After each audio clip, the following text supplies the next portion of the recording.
About 25 years ago, a group of American Christians raided a Cambodian brothel.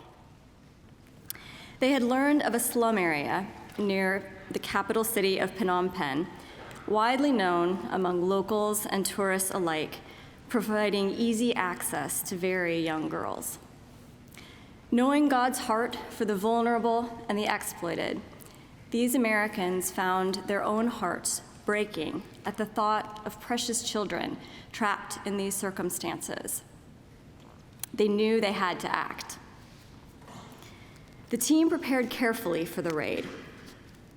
They consulted legal experts with impressive degrees from Harvard and the University of Chicago. They assembled a team of highly qualified, brave men who brought expertise in law enforcement and the U.S. Special Forces. They enlisted women who would provide nurturing aftercare to the young survivors they hoped to rescue. Together, the team packed their bags, careful to include items that would aid in their dangerous mission: flashlights, pepper spray, whiteboards on which to draw operational diagrams, handcuffs, children's clothing, guns, and teddy bears. The raid appeared to be a dramatic success. With the help of Cambodian police, the team detained 13 perpetrators and freed 37 victims. The youngest, just 5 years old, was lifted from a cold concrete bench by the strong arms of her rescuer. The story ends as these survivors were carried to safe houses, where they could then begin new lives of freedom. Since 2017, I have been studying the work of anti-human trafficking in Southeast Asia. I've encountered many, many stories like the one I just told. Stories of American Christians whose deep love for God and for their global neighbors compelled them to act in dramatic and sacrificial ways. I am a sociologist, and my research partner is a historian. Our primary questions in this work have been scholarly. Specifically, we're interested in the transnational exchanges of knowledge, culture, and power that happen within this movement. But along with those more academic questions, I have also found myself asking questions about Christian love. What does it mean to love God with our whole hearts in a world filled with so much more suffering and violence than our hearts can possibly hold? Who decides what love should look like across cultural divides? Yes. Love the Lord your God, today's passage instructs, with all your heart and with all your soul and with all your mind. When I memorized those verses as a child, I understood their call as a command on my inner life, a call to abide in Jesus, to dwell in the Spirit, to set myself apart from the things of the world, and center my own thoughts and desires on the things of God. But as I have grown, I have come to realize that while all of these things are good and even admirable, they fall short of the example set by Jesus himself, whose own love propelled him directly into the messiness of a very wounded world. I have come to understand Jesus' call in this passage not just as a call to personal holiness. It is also a call beyond personal holiness, a call to resist spiritualized abstractions and to allow Jesus' ethics to shape my actions. The Americans who raided the Cambodian brothel understood this. Their team and many that have followed them resisted the temptation of half-hearted love. They allowed their hearts to pull them beyond personal piety, beyond spiritual language, and even social media activism. These brave Christians chose instead to love with whole hearts. Love for God and neighbor troubled their comfortable lives. Their example should challenge us all. But here is where things get sticky. I haven't told you the whole story of the Phnom Penh brothel raid. It turns out that the raid was not as successful as I initially narrated it. It was, in fact, a missional failure, one that caused harm and exacerbated human suffering. This story is a cautionary tale. So, what went wrong? Well, firsthand accounts provide some important clues. First, the rescuers were shocked when their efforts met resistance, not only from pimps, but from the girls they were trying to rescue. As the American team swept into the brothel, some of the girls ran screaming and hid. Another group of teenage survivors were successfully evacuated to the safe house, only to climb over the fence and return to the brothel.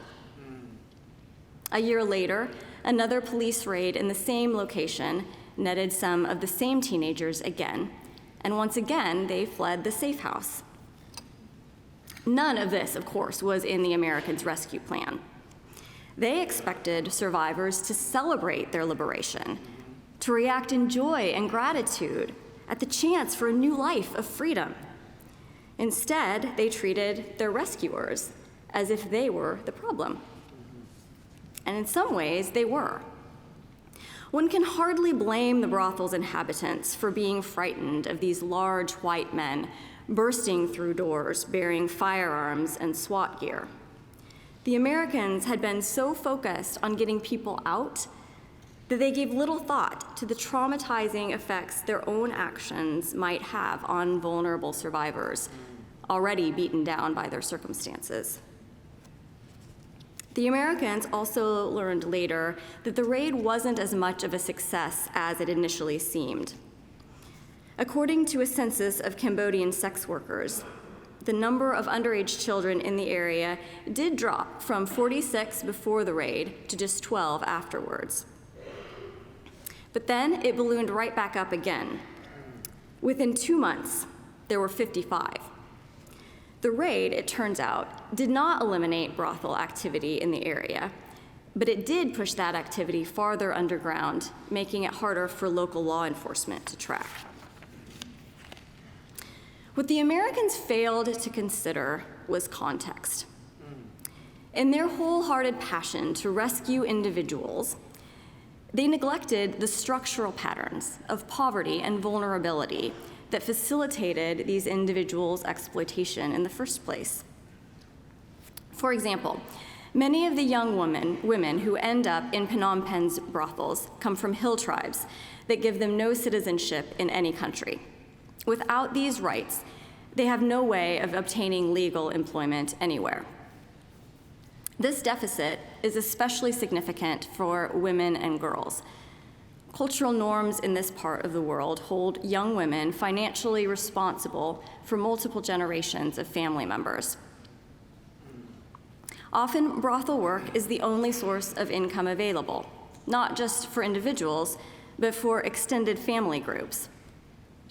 This helps to explain why, even after they were rescued, many of the Phnom Penh survivors returned to exploitative situations. For many, it was likely the only real option they had. Recognizing this, some missions organizations have offered job training in jewelry making and hairstyling. But these only provide a fraction of the income generated by brothel work. What we've learned from working with and talking with seasoned humanitarians in the region is that most of the women and even children in Cambodia's brothels are not held in chains, not suffering from Stockholm Syndrome, and not even tricked into the work. Most are there instead because of their own highly rational decision-making, precipitated by pressing economic need. Many, in fact, end up in brothels because of debt contracts. If one of them is rescued, brothel owners will typically demand that her family pay back the debt. For poverty-stricken families, this is, of course, out of the question. So they often have no choice but to send another daughter as compensation. Each one rescued is a blessing, one American leader liked to say. But each one rescued also, perversely, meant that another would be exploited. The Americans who followed their hearts to Southeast Asia did not understand any of this. They knew only the call from deep within their hearts to rescue the captive, free the oppressed. They expected the blunt force of their raw, undisciplined compassion to produce justice. Their hearts were as full as they could be with love for God and love for neighbor.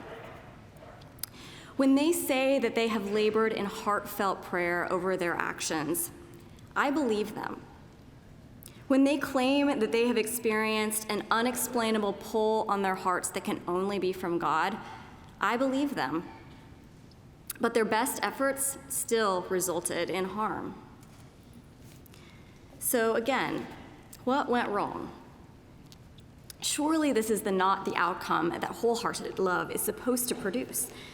And yet it is a true story, fraught with disheartening questions.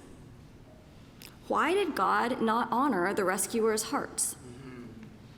Have the world's wounds outgrown Jesus' teaching in first century Palestine, where his original audience surely did not dream of such things as cyber trafficking, carbon footprints, and global supply chains?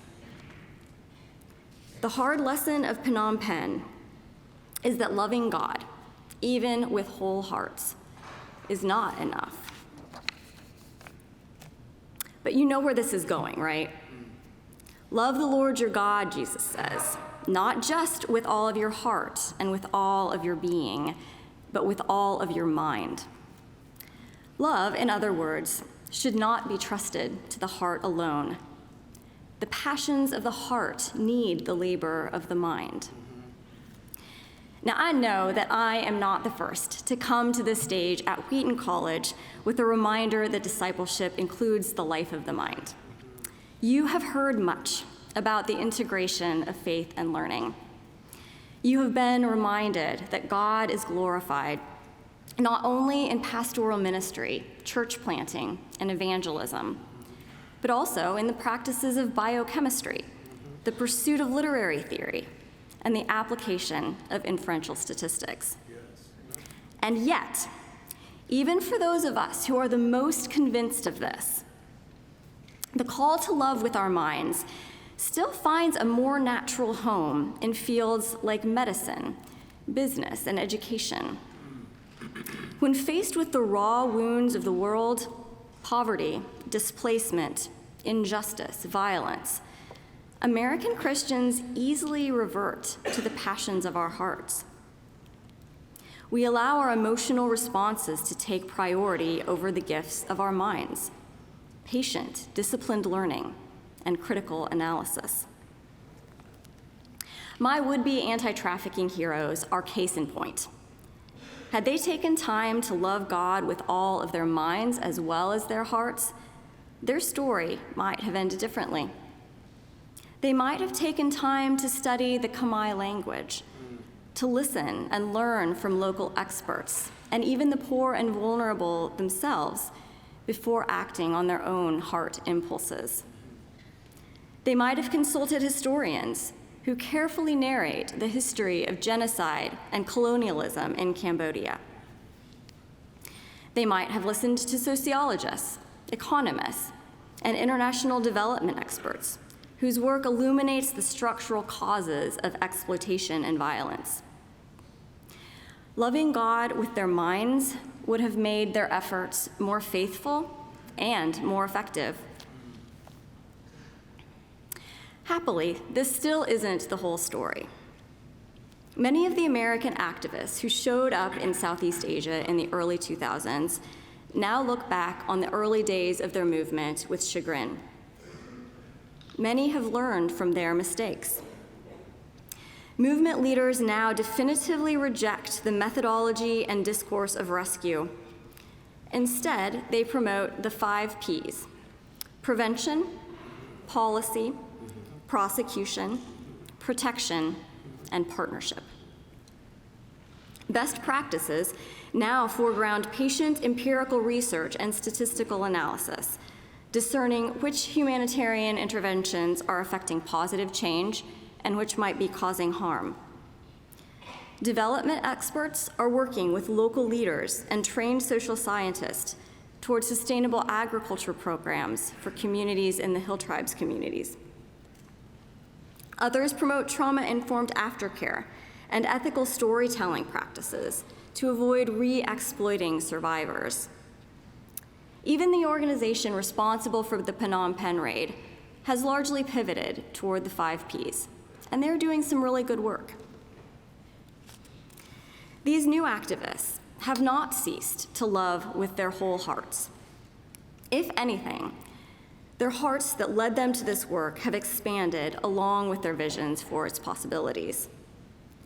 They will tell you as forcefully as ever that children do not belong in brothels, that the gospel is liberatory, and that God is love. Amen.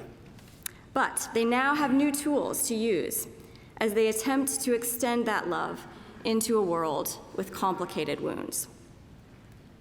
Describing this transformation in his own thinking, one activist put it like this: "My heart," he said with conviction, "now lies with prevention." I would love to leave you on that inspiring note, but there is a troubling epilogue to this story. Along with their SWAT gear and tactical plans, the team that raided the brothel in Phnom Penh also brought a camera crew from Dateline NBC. The intense video footage aired on American television a few months later, introducing an entire generation of Americans to the problem of human trafficking. Unfortunately, it also introduced us to a particular way of fighting human trafficking. The story's dramatic imagery of rescue, framed by Hollywood's sensationalism, still defines the anti-human trafficking movement over 2 decades later. And if you don't believe me, pull out your cell phone after chapel and do an internet search for anti-human trafficking organizations. Just see how quickly you can find the language of rescue. Even while seasoned experts promote the more nuanced, informed work of the 5 Ps, many organizations, especially Christian organizations, still promote SWAT-style rescues. Back in the early 2000s, the problem was a lack of knowledge. And now there is another problem. That problem is us. American Christians demand sensationalized rescue stories. We celebrate Hollywood's exaggerated depictions of them. We eagerly give money to organizations who advertise how many children they've freed and how many bad guys they've locked up. We applaud bravery over patience and exciting action over humble acts of learning. Our attachment to these narratives is so strong that even organizations who are making remarkable progress using the 5 Ps still sometimes narrate rescue on social media, even if it's not what they're doing. Why? Because that's what their American constituents want to fund. We are now the problem. But we can also be part of the solution. When we feel our hearts breaking over the injustices of the world, we can learn from the mistakes of the past. May we test our heart's passions with the labor of our minds. May we choose wisely what humanitarian efforts to invest in. May we come to see archival research, language study, cultural learning, and even multiple regression tables as offerings of authentic Christian love. May love for God and neighbor expand to include our whole selves as thinking, feeling, believing, and learning beings. Amen.